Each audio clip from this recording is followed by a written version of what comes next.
Hey, Stoney here. Welcome to an episode of Mecha Academy where we analyze games from fans to become better at Mechabellum. If you have a game that you can't figure out, make sure to submit them to the Discord channel, tagging Stoney. Alright, let's go.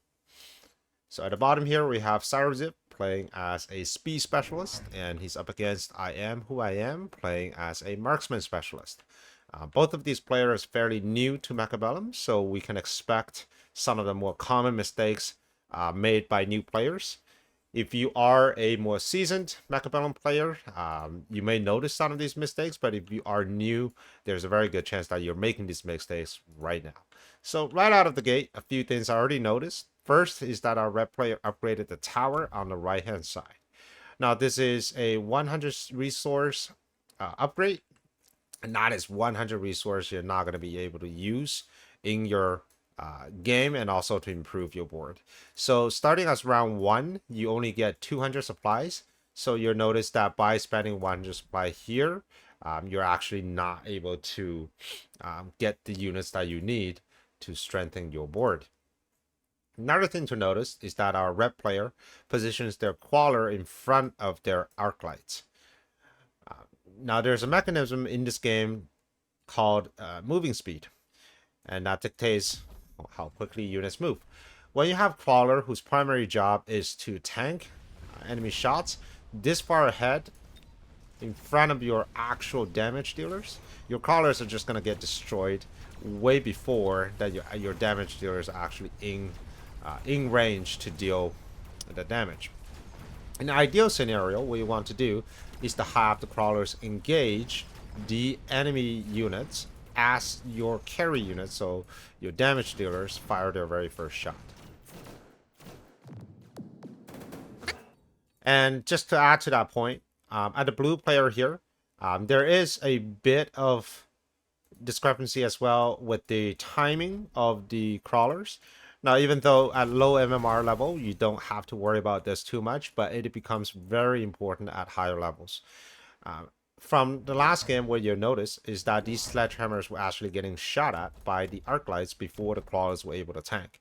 Now, the problem because the sledgehammers as is moving at 10 meters per second and crawlers moving at 19 meters per second, this one being a speed specialist, they're roughly hit sort of the meet in the middle somewhere along this line here, right?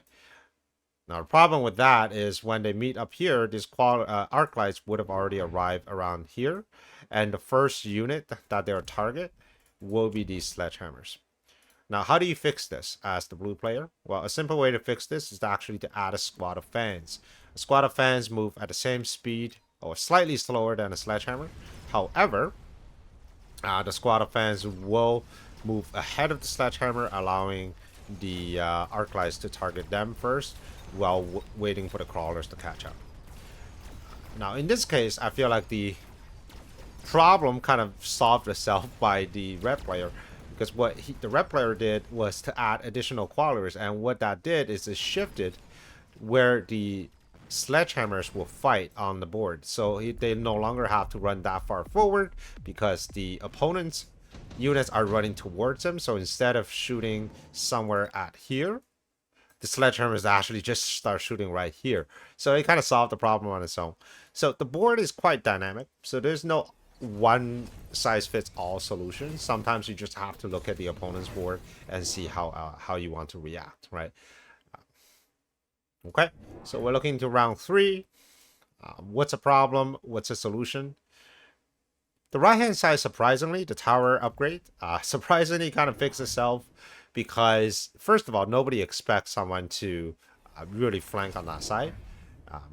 But if they do flank on that side, then it makes sense to get a level 1 upgrade, as long as nobody is getting a steel balls or something that can increase their damage over time.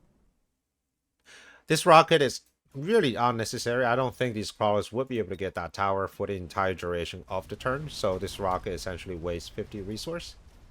Now let's look at the fight here. First, let's talk about blue's side of things.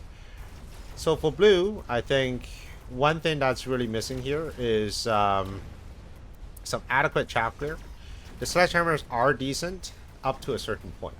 I think one sledgehammer can realistically deal with one squad of crawlers, but anything beyond that, and especially if the crawlers are split, then sledgehammers become a bit of a problem when it comes to chapter. Looking at the Red's board, it seems like all of Red's chaff are clumped up in this big ball, so that's actually providing a lot of opportunities for these sledgehammers and also for the saber-tooth. Sledgehammer have a splash of 5 meters. Saber-tooth, they have a splash of 6 meters. So when your units are clumped like this, then that makes it very easy for them to clear your chaff. Another rule for Mechabellum, when you're building your board in a position, try to avoid having units in close proximity of each other. And the reason I say that is not only it is very dangerous to have units close together, because units with splash damage like sledgehammers, saber-tooth, or mostly stormcallers will have a great time of just shooting at all of your units at the same time. There are also a number of activity or ability cards that you can use. For example, you can drop a missile, you can drop a fire, you can drop oil, all kinds of things that you can use for that turn.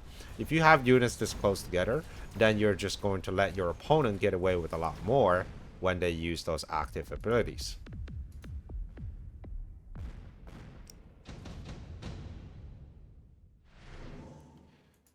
All right, so here's a missile strike. So if blue takes the missile strike and lands the missile strike, say like right here, blue is probably gonna get this marksman, 2 phoenixes, get those arclights down to a very low health, right? So you generally want to prevent or mitigate that risk as you're building out your board. Your units can always converge at a certain point. So imagine if these arc lights are kind of spread out a little bit, they will still converge roughly to this point here. So it doesn't matter if you're all together or if you're a little more spread, as long as you know where the line of battle is, you can mitigate that splash damage. Another thing to notice is on the right hand side, there are considerable investment onto this tower. So Mechabellum is a game where not only you want to win, like you want to beat your opponent based on your unit counters, but you also want to be more efficient with how you use your supplies, right? So one scenario here would be to defend against this tower because the rest of your army is all the way on the other side. The other alternative is to abandon this tower, forcing your opponent to either waste units to kind of go after this tower, or have them abandon this side as well, but then they'll have to sell a whole lot of units, right? Because right now you have 200, 100, plus the 100 that's upgraded to the tower to essentially hold this tower up against your opponent's 200 plus 100 resource army, or actually 400, because I think this crawler 500 is also going here. You can just as easily defend this side of the tower if you choose so by simply doing another upgrade. So that's 350 defending against really 500 resource of units. There's a situation for everything, right? So you want to look at what the alternatives are. Right now, you're not really winning on that side. So if you did decide to upgrade this tower, then you have the rest of the army to deal with. But if you are winning this side, then you want to put all of your units, all of your money here, win this side. Well, half of your opponent's army is kind of stuck shooting at this tower, and then you'll have a better chance of winning the round. Okay, let's fast forward a little bit. Just taking a look at the gameplay here. Now, I'm not going to go too deep into unit drop. I think these are very situational, and if you want to see what some of the best players are doing, what thought process behind unit drops, go watch some of my other videos. I have a series that specifically talks about the top, we're talking like the top 0.1% of Mechabellum players and how they play. And outside of that, I have also a playlist that focuses just on tournament games and is usually played by some very high level player. So I invite you to watch those. All right, looking at the board here. Now, the red player has been consistently losing, right? It's been losing for like the last 3 rounds. So what's the problem here? If you're red, what would you do to fix your position? Well, there's a couple problems. The first problem is that it does not have enough chaff. The moment these 3 squads of crawlers dies, everything else will be focused on the storm crawlers. Right, that's problem number 1. Problem number 2 is that his units all bunch up together. Blue understands that, and he added 2 Stormcallers. So the moment that these 2 Stormcallers target any of these arc lights, is going to hit the nearby arc lights and also the unit behind it. And that's a lot of splash damage, right? You can essentially get rid of this entire group with 3 volleys or 2 volleys from these 2 Stormcallers. That's problem number 2. And then there are some unit problems. First, let's talk about unit problems. So blue has a few very high level or high HP units in the form of blue Sabertooth. So these guys, this one's got 53,000, this one's got 44,000. Right now, the only units that's really dealing with them are the Phoenixes and, of course, the Marksmen. But the problem with that is, yes, if they're continuously shooting at these units, you will have a pretty good time. However, if your units are being blocked by chaff because your arc light died to the Stormcallers, then most of your units will be shooting at Stormcallers. Right, so let's just watch round 5 one more time and see what exactly happened here.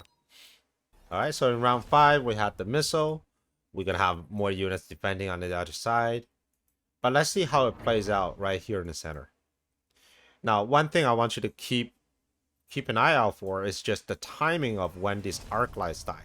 Do they die before all of the chaff, which is fans and crawlers, from the blue boards are cleared? Or do they die before that? So if they die after it, then they've done their job. We don't need them anymore. But if they die before it, that just means the rest of the army, namely these heavy hitters, Phoenixes and Marksmen, will be stuck shooting at the chaff. Right? Okay. So first of all, Cheeky Missile, that's going to take down 1.5 squads of these crawlers. All right. And with the crawlers done, we have storm crawlers. Right, okay, so Stonecallers now aiming at the units here. We got 4 arc lights left. 2. And all of arc lights are dead. And we still have a lot of chaff on the board, right? We have this whole group of fans, So even if you have a row of marksmen right here, right now, let's say we got like 10 marksmen right here. These 10 marksmen will be stuck shooting at these fans, and also there's more crawlers, allowing the rest of the blues army to essentially take them over. Right. All right, let's move on to game 2. Okay, welcome to game 2. At the bottom here, we have the blue player Dragorn playing as a speed specialist, or Dragorn, up against Fable playing as a quick supply specialist.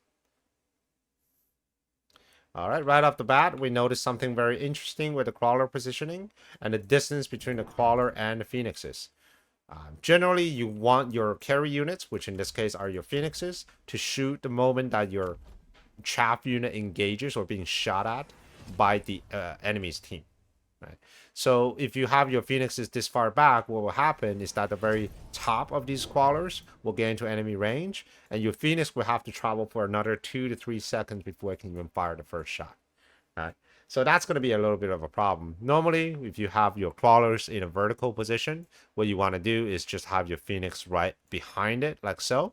So that way, when your crawlers engage, your Phoenix will already be shooting at the enemy. Looking at blues boards, red's board, this is also interesting. He took a loan in the first round of the game to get some tempo. I really don't think that's necessary. I'm not sure why that was done. He is quick supply, which means he does get 200 additional supply per that round. I think he was either not sure the mechanism behind the loan, or he just wants to try out the mobile beacon to get to the tower. But either way, taking out a loan this early in the game is really bad for your board. You may have that temporary tempo advantage, but in the next round, so for example in this round, you are actually 300 resources down. So for the blue player, he would start with 400 in this round, whereas the red player would not. They would actually have less than that, 400 minus 300. Now, he did have extra 50 because he didn't spend that money last turn. But is a net loss for your supply. So you must justify that loss of 100 supplies by something that happens on the board.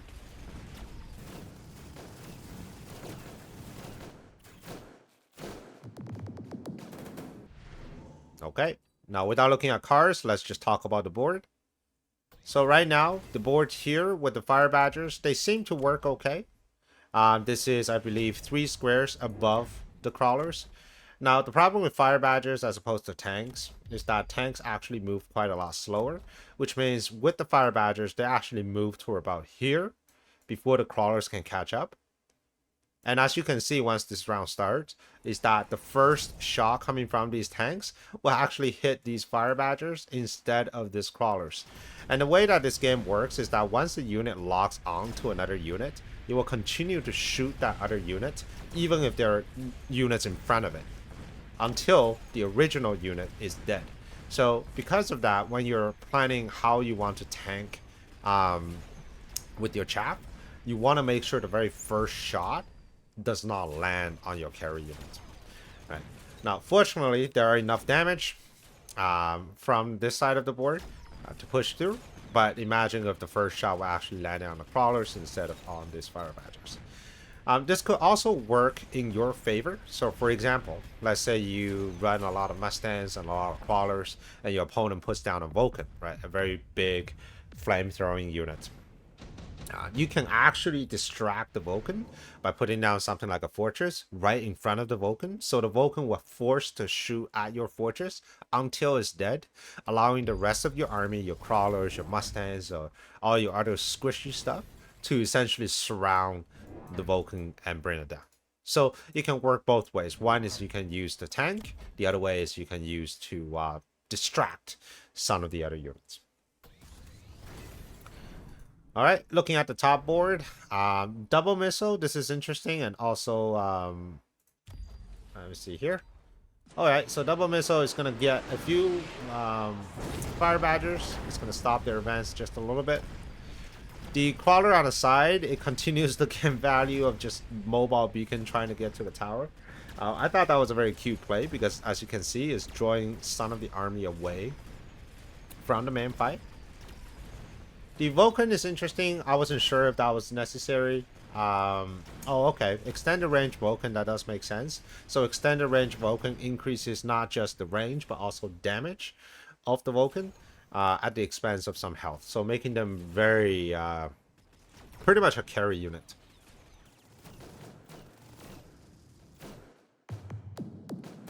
All right, let's look at the board. Let's see what's working and what isn't working. Alright, first let's look at the bottom. So the bottom player is opting for a lot of fire units with ignite. Fire units with ignite is a very interesting combination because you're essentially hedging yourself against a potential giant counterplay. Fire naturally are already pretty good against small units like crawlers, fans, or mustangs. Ignite will be pretty good against giants. However, on the opponent's side, he doesn't have a lot of giants, and ignite being a percentage damage, so 6% per every 2 seconds, it's not exactly the greatest units against medium-sized units like these tanks. So yes, you're committing into this, and if they do put things like melting point or fortress, then yeah, you're gonna have a pretty good time with that. But as of right now, you're pretty vulnerable to a counter by medium-sized units. The good thing with extended range Vulcan is that if you take Scorching Fire, which I believe is still double, will add to your damage by 125, then all of a sudden this Vulcan becomes very good against medium-sized units like tanks or steel balls or even typhoons. So for blue side, I think his weakness right now, well, his strength is chaff clear. His weakness right now is 1, anti-air, then 2, essentially a big spam of medium-sized units or maybe just sledgehammers. Alright, let's take a look at the red's board. So red is actually doing quite well this round. The technology quick reload, a lot of people, especially new players, they think, okay, what the hell is quick reload? Quick reload doubles the attack speed of a marksman while halves their damage. So it's not so much of an upgrade in the sense that it doesn't increase the net damage output of a marksman, but it is a pretty powerful technology because most of the time a marksman will one shot a medium-sized unit and therefore wasting most of its damage as overkill. By halving their damage, you can still shoot at these medium-sized units without losing too much to the overkill, and you can still deal with larger units adequately, right? Okay. So with the red player, what's his problem? Well, if I'm just looking at the board here, is actually developing into a fairly healthy board. So what is consist of a fairly healthy board? You need to have chaff, which he has in the form of these 3 crawlers. I'd love to see more though. So you need to have chaff. You need to have chaff clear. Right now the chaff clear are the sledgehammers and also these typhoons. You need to have anti-air, which is typhoon, sledgehammer, typhoon and marksman. And then you need to have anti-giant. So right now the anti-giant is also this marksman. So he has a pretty balanced board. Now if I were to play against a board like this, what would I do? Now the first thing you notice is that the majority of his army stands in this box here for the entire turn. So whenever you see something like this, Stormcallers becomes very powerful. If you have Stormcallers and all it does is continuously shelling this area because the opponent's unit never moves, then you're going to have a lot of splash, you're going to get a lot of damage, and you're going to eventually overwhelm your opponent. Right? So that's the first problem. The second problem is he does not have any sort of late arriving chaff. So when you're putting down chaff like those crawlers, you want to make sure that not only they do the initial tanking for your carry units, you also want to make sure that they form like a stream of chaff or waves of chaff. So each wave kind of covering the subsequent or the preceding waves. Right now, blue is not capitalizing on this because blue also only has really just one wave of chaff. But imagine if blue actually puts a crawler right here, a crawler right here. And that would be the easiest win ever, because by the time these 2 crawlers reach the front lines, the tanks would have been dead, the typhoons would have been dead, and the sandworm will be pretty much dead. Which means all these marksmen will be shooting at crawlers instead of shooting at these Vulcan. Right? So if I were blue, I will put something of a delayed chaff clear, maybe a typhoon at the bottom. And I will start putting fangs also at the bottom so that when you get to that later stage of the round, you have fangs to come up forward and protect against these carry units and also protect the marksman. All right, looking at its board here, it looks like blues Vulcan are getting out of control. They are now triple teched, and the Scorching Fire will deal significant amount of damage to these medium-sized units. The Fire Badgers, while they're not particularly powerful right now, but they do serve the purpose of dealing out the sandworms in the technology of the Ignite. And they themselves are also quite tanky, so I expect them to be their front line. These crawlers are really distraction, kind of coming in and distract the shots for a little bit. And then the phoenixes are there to pick off any stragglers, whether it's giants or just these marksmen. So very interesting board here. I still like red's boards a little better. I think red could have a lot of strong play coming out of this board. He did add Stormcallers here. Now the difference between red Stormcallers and blue Stormcallers. So last round I talked about a blue as Stormcallers. It would be very good because most of red units stand in a line like this. For red, for him to add Stormcallers, I mean, it's not bad because these Vulcans, they do just stand in a line and shoot for the rest of the game. However, the rest of the blues army, like the crawlers or the phoenixes or even the fire badgers, they don't really stay where they are, right? They rush forward, therefore dodging some of these Stormcaller missiles.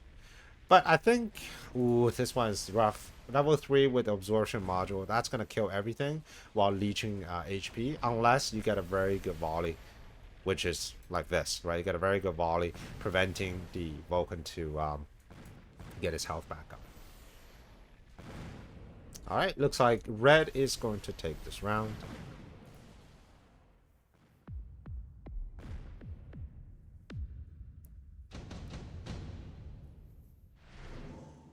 Okay, round 8.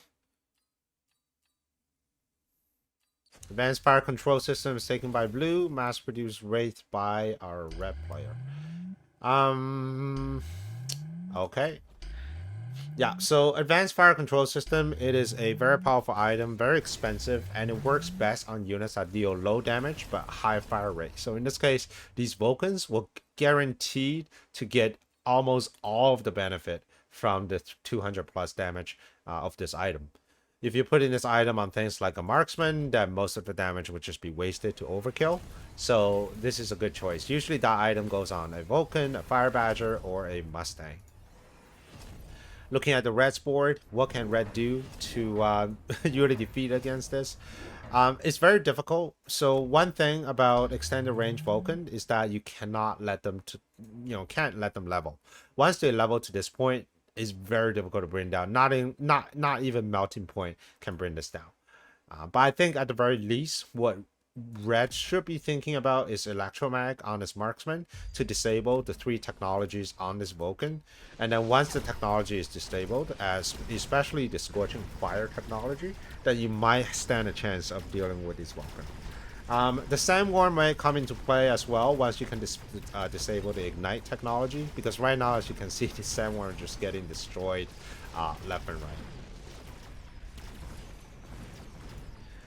Yeah, so extended range Vulcan is very difficult to deal with. They're kind of like the carry Arclight of the old days, where once you get Arclights past level 4, then there are very few options that you can use to defeat against them.